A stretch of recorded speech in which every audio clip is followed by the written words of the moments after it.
আমি হেলেনা রায়হান ক্লাসভিল থেকে তোমাদের সকলকে জানাই স্বাগতম। আজকে আমি তোমাদের সাথে এমন 40টি ম্যাথ শেয়ার করব যেগুলো করলে তুমি টেস্টি 90+ পাবে। কীভাবে সব কিছু এক্সপ্লেইন করবো একদম, ঠিক আছে?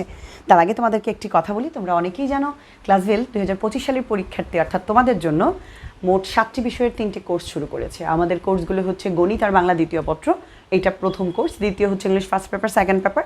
তৃতীয় যে কোর্স সেটি হচ্ছে আইসিটি বাংলা প্রথম পত্র। সায়েন্সের স্টুডেন্ট হলে তুমি বিজিএস অর্থাৎ বাংলাদেশ ও বিশ্ব পরিচয় ওটা পাবে। আর যদি আর্টস বা কমার্সের হয়ে থাকো তাহলে তুমি বিজ্ঞান পাবে। এই মোট 7টি বিষয়। কোর্স সম্পর্কিত বিস্তারিত জানার জন্য ফার্স্ট কমেন্ট অথবা ডিসক্রিপশন বক্স দেখবে, ঠিক আছে? আমাদের 3490 টাকার একটা প্যাকেজ আছে যেখানে তুমি একটা কম্বো কোর্স সবগুলো বিষয় যদি কিনো তাহলে আমাদের এই ম্যাজিক বইটি ফ্রি পাবে। কেন এটা ম্যাজিক বই? এই বইয়ে আসলে গণিতের 900 সৃজনশীল আছে আর হচ্ছে এমসিকিউ আছে 2500। প্রত্যেকটা এমসিকিউ আমি নিজে একদম ধরে ধরে বেসিক থেকে একদম ব্যাখ্যা সহ আমি করিয়ে দিই, ঠিক আছে? আর 900 সৃজনশীল আমি টাইপ ভিত্তিক ম্যাথ খুঁজে দিই, আমি নিজে করে দিই। ইভেন কোনো প্রবলেম হলে আমাকে আমার পার্সোনাল হোয়াটসঅ্যাপ নম্বরে নক করতে পারে স্টুডেন্টরা, ঠিক আছে? এছাড়া আমরা ক্লাসে তো সমাধান করে দিই, এরপরও যদি প্রবলেম হয় আমাকে নক করতে পারে, ঠিক আছে? তো বিস্তারিত জানার জন্য ফার্স্ট কমেন্ট অথবা ডিসক্রিপশন বক্স দেখবে, আবারও বলে দিচ্ছি। চলো কোন 40টি ম্যাথ সেগুলো একটু আমরা দেখে নিই। দেখো, একদম প্রথমে আমি বিভাগ নিয়ে একটু কথা বলি। একদম প্রথম দিকে আমরা জানি আমাদের হচ্ছে 4টা বিভাগ। 4টা বিভাগ থেকে খুবই খুবই গুরুত্বপূর্ণ ম্যাথগুলো, আমি আবারও বলছি, মানে এতটাই 100% গুরুত্বপূর্ণ। তুমি যদি এই ম্যাথগুলোকে ফিল করে করতে পারো, হ্যাঁ, যে দেখে চিনতে হবে, মুখস্থ কিন্তু না বাবা, এমনটা কখনো করো না যে হ্যাঁ আমি দেখে মুখস্থ করতেছি, না, এটা করা যাবে না, ঠিক আছে? মুখস্থ করলে তো তুমি কখনোই পারবে না। এটা অঙ্কটা দেখে চিনতে হবে যে এই অঙ্কটা আমার মেন বইয়ের, এই অঙ্কটা একটু ঘুরে আসছে, আমি দেখলে পারি, ঠিক আছে? প্র্যাকটিসের কোনো বিকল্প নাই। চলো এখন কয়ের আমি দ্বিতীয় অধ্যায় নিয়ে প্রথমে কাজ করেছি।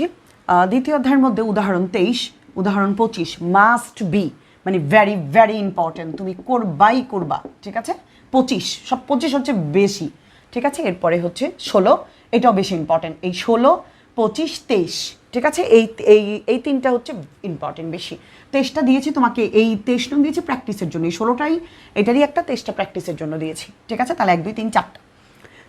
অবশ্যই আমি যা বলছি এগুলোই করো, দেখবা তুমি অনেক ভালো করবা, ঠিক আছে? এরপর হচ্ছে চতুর্থ অধ্যায়। চতুর্থ অধ্যায়ের 4.1, 21 আর 22 নং দুটা সৃজনশীল আছে, এনাফ। আর 4.2 এর 5 নংয়ের একটা সৃজনশীল আছে, ওটা করলেই এনাফ, ঠিক আছে? কীভাবে করতে হবে? 5 নংয়ের যে গ নম্বর ওই প্রশ্নটা একটু বেশি ভেরিয়েশন, দেখা যায় আনসার 3/2 হয় আমাদের। এই অঙ্কগুলি বিভিন্ন বিভিন্ন আছে, বেশ কয়েকটা আছে, তুমি কয়েকটাই প্র্যাকটিস করবা, কারণ দেখা যায় না হয় মান পরে গিয়ে একটা দিয়ে করছো আরেকটা দিয়ে আসছে, পরে আবার ভুলে যাবা, ঠিক আছে? এই জন্য কয়েকটা দিয়ে করবা। আর তৃতীয় অধ্যায়, এটা হচ্ছে একটা ম্যাজিক অধ্যায়। কেন ম্যাজিক অধ্যায়? ইভেন খুব বিদ্যুৎ একটা অধ্যায়, বুঝলে সহজ, যদি না বুঝো তাহলে তোমার কাছে বেশ জটিল মনে হবে। যেমন ধরো তৃতীয় অধ্যায়ের ম্যাথ কিন্তু আমরা সবাই পারি।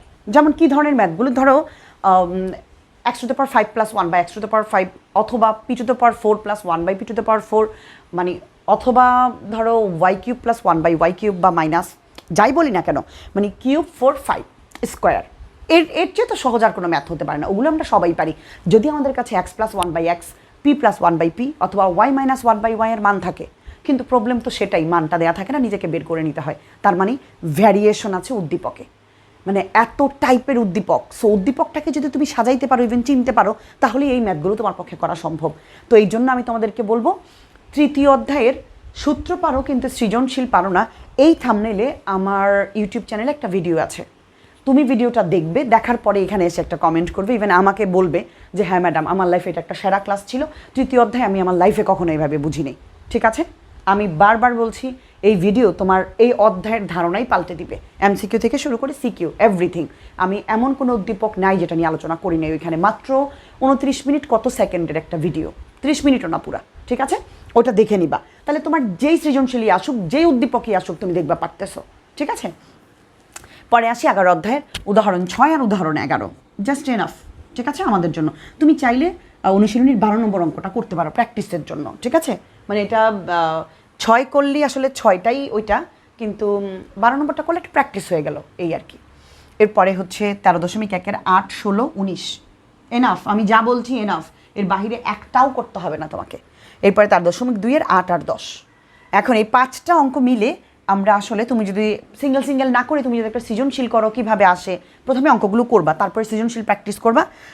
দিনাজপুর ডিজে মানে দিনাজপুর বোর্ড 2024, বিআর মানে বরিশাল বোর্ড 2022, এই অধ্যায় থেকে আমি মোট 1 2 3 4 এখান থেকে একটু মুছে ফেলি, হিসাব করতে সুবিধা হবে, 4 5 6 7 আর 8 8 9 10 11, এখান থেকে আমি 11টি ক বিভাগ থেকে বাছাই করেছি ম্যাথ। ঠিক আছে, জাস্ট এনাফ। গ বিভাগে যাই, মানে ত্রিকোণমিতি পরিমিতি। উদাহরণ 9, উদাহরণ 10, উদাহরণ 11। 11 ভেরি ভেরি ইম্পর্ট্যান্ট। তবে জানো কি বাবা, 11-র অনেক ভেরিয়েশন আছে।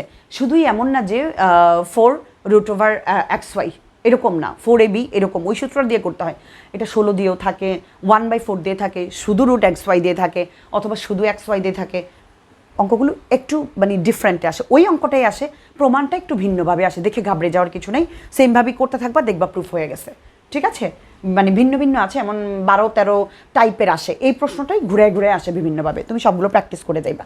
ঠিক আছে, না হয় আসার পরও দিতে পারবা না প্র্যাকটিসের অভাবে, কারণ পরীক্ষার হয় না, প্র্যাকটিস করার মতো সময় নেই আমাদের, আগেই যা করার করতে হবে। ঠিক আছে, তো আমরা একটু এখানে দেখব অনুশীলনী 17 নং, 22 আর 25 নং সৃজনশীল। আর বরিশাল বোর্ড 2023-এর একটা সৃজনশীল আছে, মাস্ট বি করবা। ঠিক আছে, এনাফ। 9.2 এর উদাহরণ 14, ওখানে 4টা অঙ্ক আছে, 3টা বেশ গুরুত্বপূর্ণ 3টা অঙ্ক আছে, অবশ্যই করতে হবে তোমাকে। ঠিক আছে, আর অনুশীলনীর 26 নম্বর অঙ্কটা করবা, আর 23 নম্বর অঙ্কটা করবা। 23টাই না বাবা, জানো কি, এটাই হচ্ছে 30-এর সৃজনশীলের খ। এটা একই, জাস্ট একটু ভিন্ন। ঠিক আছে, কিন্তু একই সিস্টেমে করতে হয়, এই জন্য আমি দিয়ে দিলাম আর কি দুটা। 10 অধ্যায় হেলিকপ্টার কাজের অঙ্কটা করবা, মাত্র 3টা অঙ্ক। 18 নম্বর অঙ্কটা করবা, আর 19 নং একটা সৃজনশীল আছে করবা। ঠিক আছে, মানে এই টাইপের অঙ্কগুলো করলে তোমার ইনশাল্লাহ কমন পড়ে যাবে এখান থেকে। আমি 16 রঙে যারা 16 ভয় পাও, পরিমিতি করতে চাও না, তাদের জন্য এই কয়টাই এনাফ, দ্যাটস এনাফ। তুমি যে নবম আর দশম খুব ভালো করে করো, 2টা সৃজনশীল তুমি কমন পাওয়া যাবা। কিন্তু কিছু বোর্ড আছে, যেমন একটু যশোর বোর্ড, একটু মানে ব্যতিক্রম যে বোর্ডগুলো, বা কুমিল্লার, অথবা আমি যদি বলি একটু ময়মনসিংহ বোর্ড, এই বোর্ডগুলো আমি দেখেছি একটু তেরা, হ্যাঁ, মানে একটু প্রশ্নগুলো একটু অন্যরকম করে, মানে পরিধি থেকে অনেক সময় 2টা দিয়ে দেয়। তখন তুমি এই পরিমিতির এই 4টা বোর্ড করে যাবা। ঠিক আছে, আর না হয় তোমার ওগুলোই এনাফ। যারা রিস্ক নিতে চাও না কোনো ধরনের, যে না আমার 90+ পাইতেই হবে, তারা 16 অধ্যায় সহ করবা। আর যারা মনে করো না আমার 85 বা 80 হলেও আমার চলবে, বা আমার আসলে রিস্ক নেই, সব বোর্ডে তো থাকে না, সব বোর্ডে যে পরিমিতি 2টা আসবে এমন কোনো কথা না। পরিমিতি যদি একটাও আসে, তোমার প্রশ্ন থাকবে 3টা, পরিমিতি একটা, নবম অধ্যায় থেকে একটা, দশম অধ্যায় থেকে একটা। সো তুমি ওই 2টা করবো, ওই 2টা দিবা, এটা দিবা না। ঠিক আছে, আর যদি মনে করো না আমি যদি একটা আমার কঠিন লাগে ক বা খ, তাহলে আমি পরিমিতি থেকে ট্রাই করব। যারা ভালো বুঝো তারা পরিমিতিটা করবা। ঠিক আছে, আর না হয় বাকিরা নবম আর দশম করলে এনাফ। এই 16 অধ্যায় থেকে সিলেট 2024-এর যে প্রশ্নটা, এবারের কুমিল্লার 24, ময়মনসিংহ বোর্ড 23, বরিশাল 24, এই প্রশ্নগুলো যদি তুমি প্র্যাকটিস করো, ইনশাল্লাহ প্রশ্নের প্যাটার্ন, ইভেন গুরুত্বপূর্ণ প্রশ্নগুলো এখানেই চলে আসছে, এনাফ। ঠিক আছে, মেন বইয়ের অঙ্কগুলো ইভেন এটা একই, আমি বলবো এই 4টাই বারবার করো, ঘুরে ঘুরে প্রশ্নের প্যাটার্নটা বুঝতে পারো, তাহলেই দেখবা হয়ে গেছে। ঠিক আছে, অবশ্যই মুখস্থ করো না, বারবার বলছি, মুখস্থ করলে কোনো কিছুই হবে না। ঠিক আছে, তো এখান থেকে অঙ্ক দিলাম কয়টা, 1 2 3 4 5 6 7 8 9 10 11 12 13, এখান থেকে আছে জাস্ট 13টা। এই 4টাকে আমি পরে হিসেবে ধরছি, যারা করবে তারা করবে, যারা করবে না বাদ। ঠিক আছে, এরপরে আসি এখান থেকে আমরা খ বিভাগ, অর্থাৎ জ্যামিতি। ভেরি ভেরি ইম্পর্টেন্ট এই অধ্যায়, মানে এই বিভাগটাই পুরা, এখানটাই আমরা সারা বছর অবহেলা করে যাই, ইভেন করি না, স্কুলেও করাই না, আমরা নিজেরাও করি না, টিচারও বলে তুমি পারবে না, তুমিও বলছো যে আমি পারবো না। ঠিক আছে, কিন্তু এই অধ্যায়টা ছাড়া 90+ দূরে থাক, মানে 70ই তুমি পাবে না, 60-এর বেশি উপরে তুমি পাবেই না। সো এই বিভাগটাকে মানে প্রচণ্ড গুরুত্ব দিতে হবে। ঠিক আছে, ষষ্ঠ অধ্যায়ের 19 আর 20 নং সৃজনশীল, জাস্ট এনাফ। 15 অধ্যায়ের 17 নং একটা সৃজনশীল আছে, সেটা করবা। আর চট্টগ্রাম বোর্ড 2016 করবে। ঠিক আছে, কারণ চট্টগ্রাম বোর্ড 2016-এর ক্ষয়ে আসছে পিথাগোরাসের উপপাদ্য, আর এটার গয়ে আছে 14 নং প্রশ্ন। এই 2টা প্রশ্নই ভেরি ভেরি ইম্পর্টেন্ট। সো তুমি চট্টগ্রাম বোর্ড 2016 করলে এখানে 2টা প্রশ্ন তুমি একসাথে পেয়ে যাবা। ওকে, সপ্তম অধ্যায় উদাহরণ 2, উদাহরণ 4, 7.3-এর 19 নং সৃজনশীল, এখান থেকে 3টা। তবে হ্যাঁ, একটা বিষয়, সপ্তম অধ্যায় না, অষ্টম অধ্যায়ের যেই বহিবৃত্ত, অন্তবৃত্ত, পরিবৃত্ত, ওইগুলো না তুমি এখানে করবা, কারণ ওইগুলো সপ্তম অধ্যায়ের মধ্যে আসে, মানে যদিও অষ্টম অধ্যায়ের সম্পাদ্য, কিন্তু আসে সপ্তম অধ্যায়ের সাথে লিঙ্ক করে। ঠিক আছে, আর অষ্টম অধ্যায় থেকে আমরা বরিশাল বোর্ড 2022 করব। কেন? কারণ বরিশাল বোর্ড 2022-এর খ নম্বরে হচ্ছে 18 নং উপপাদ্য, আর 8.1-এর 7 নং প্রশ্নটা এটা, হ্যাঁ, এই দুইটা মিলেই 22 অবশ্যই করতে হবে। আর 8.2-এর 4 নং সৃজনশীল মেন বইয়ের, 8.3-এর 5 নং সৃজনশীল অবশ্যই, 8.4-এরও 5 নং সৃজনশীল, 8.5-এর 17 আর 18। তবে মনে রেখো 18 নংয়ের যে সৃজনশীলটা এটা ষষ্ঠ অধ্যায়ের সাথে লিঙ্ক করে আসে, এটা অষ্টম অধ্যায়ে আসে না। ঠিক আছে, আমি আহামরি এমন কোনো ম্যাথ দেই নেই যেগুলো তুমি পারবে না। আমি বারবার বলছি, পুরাটা বই না করে তুমি যদি এই ম্যাথগুলো খুব ভালোভাবে করো, তুমি ইনশাল্লাহ এখান থেকে তুমি 90 পাবে। এখন তুমি বলতে পারো ম্যাডাম সৃজনশীলতে 70-এ 90 কীভাবে পাবো? তো তুমি যখন এই অধ্যায়গুলি করবে বুঝবে, তুমি কি এমসিকিউ করবে না? তুমি যদি এখান থেকে 70 কমন পাও, এমসিকিউ 30-এর মধ্যে যদি 20ও পাও, যারা ভালো স্টুডেন্ট ভালো করে এগুলো করবা তারা 20 পাবা না, তারা 25-এর উপরেই পাবা। 95 পাওয়ার জাস্ট কোনো বিষয় না। কোনো কারণে যদি একটা সৃজনশীল কমন নাও পড়ে তবুও তোমার 90-এর রিস্ক থাকে না, মানে 90 তুমি পাইয়াই যাবা। একটা সৃজনশীলের খ বা গদর কমন পড়লো না, তো ওই যে তুমি যে এমসিকিউতে ভালো, এমসিকিউ দিয়ে ওই 5 মার্কস তুমি কাভার করে ফেলতে পারবা, অর্থাৎ 90-এর নিচে কোনোভাবেই নামবে না। শোনো, যারা 90 পায় তারা মানুষ, তুমিও মানুষ, তারা স্টুডেন্ট, তুমিও স্টুডেন্ট। শুধু তাদের আর তোমার মাঝে পার্থক্য হচ্ছে স্বপ্ন দেখায়, তুমি স্বপ্নটাই দেখতে পাচ্ছ না। স্বপ্নটা একটু বড় করে দেখো। তুমি যখন স্বপ্নটা বড় দেখবে তখন তার থেকে যদি 5 বা 10 কম পাও তবুও তোমার A+ কোনোভাবেই মিস হবে না। কিন্তু স্বপ্নই যদি দেখো কোনো রকম পাস, তাহলে কিন্তু বাবা রিস্ক থেকে যায়। তোমার ব্রেন ওইভাবেই চালিত হবে, তোমার ব্রেন তোমাকে ওইভাবেই পুশ আপ করবে।